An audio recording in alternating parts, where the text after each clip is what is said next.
Hey CNET, I'm Ry Christ, and I'm here at the former residence of Thomas Edison here in Louisville, Kentucky. For 134 years, his incandescent light bulb reigned supreme, but that is all starting to change thanks to recent legislation that mandates stricter efficiency standards for lighting. And that means that new bulbs like LEDs and CFLs are starting to become the new normal. This means that replacing your lights is going to be a whole lot different from here on out. But don't worry, because CNET's got you covered with a handy buying guide. So come on, let's talk some lights. So with these new standards and these new bulbs, you're going to need to know a little bit more about lighting when you make your next light bulb purchase. They're going to be a much longer lasting appliance for you. It's going to be more of an investment even if they cost more. So you want to know what you're getting before you get it. The first most important thing you need to learn is what a lumen is. And that is a unit of brightness. A lumen just tells you how bright a light is. The more lumens a light has, the brighter it's going to be. So when you're looking at two bulbs and you want to compare exactly how bright they're going to be, just look at the lumens. Don't worry about the wattage, don't worry about anything else. The lumens are going to tell you how bright it is. It's a concrete number. The more lumens, the brighter it is. And this is an easy thing to do these days because the Federal Trade Commission made sure that lighting manufacturers put lighting facts on the box. And they've got these little labels that are just like nutrition facts on food. So if we look at these two boxes, we have an incandescent box here and a halogen box here. The incandescent is a 60 watt and the halogen is a 60 watt replacement. It's 43 watts, but it's supposed to approximate a 60 watt incandescent. The incandescent puts out 880 lumens, and that's a good average number for what an incandescent should put out at 60 watts. But the halogen only puts out 565, and that's pretty low. So if you wanted a nice bright light that approximated the 60 watt incandescent here, this halogen probably wouldn't be your best bet. And understanding lumens will help you figure that out and shop around and get a better bulb.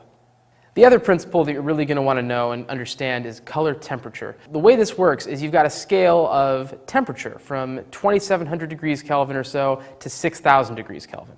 And the confusing part is that lights on this end of the spectrum, the low end, are considered warm lights. And as they get hotter in terms of color temperature, they're called cool lights. So it is confusing. It's not ideal. But just understand that warm lights are yellow on the low end of the spectrum and cool lights are blue on the high end of the spectrum. Incandescents have always lived here on the yellow end of the spectrum, and CFLs and LEDs have been thought to sit on the blue end, but that's not true anymore. There are plenty of bulbs across the spectrum when it comes to CFLs and LEDs, so you're going to have plenty of options. So if someone tells you that the new energy standards mean the end of yellowy incandescent style light, that's just simply not true. To help you find these options, to make it really easy, the manufacturers even color code their packaging in many cases. Here are two bulbs from Sylvania, or two packages for bulbs, I should say. This one's nice and yellow, this one's blue. And of course, this is a low color temperature, incandescent type light. This is a high color temperature, cool, bluish, very fluorescent light. And finally, you're going to want to be aware of the fact that there are a lot of emerging smart light options on the market. You can find bulbs that you screw in and use Bluetooth or Wi-Fi to control from your phone, bulbs that you can connect with an existing home automation system like Insteon or Nexia and sync up with your smart locks and with your thermostat and with all sorts of devices. And they're really kind of cool to play with. They add a lot of functionality and make your life a little easier.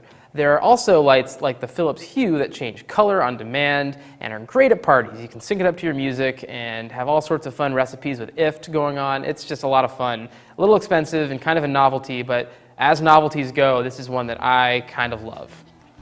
For more light bulb tips and guidance, check out the rest of my buying guide and leave a comment. Let us know what you think about lights these days. For CNET, I'm Ry Christ.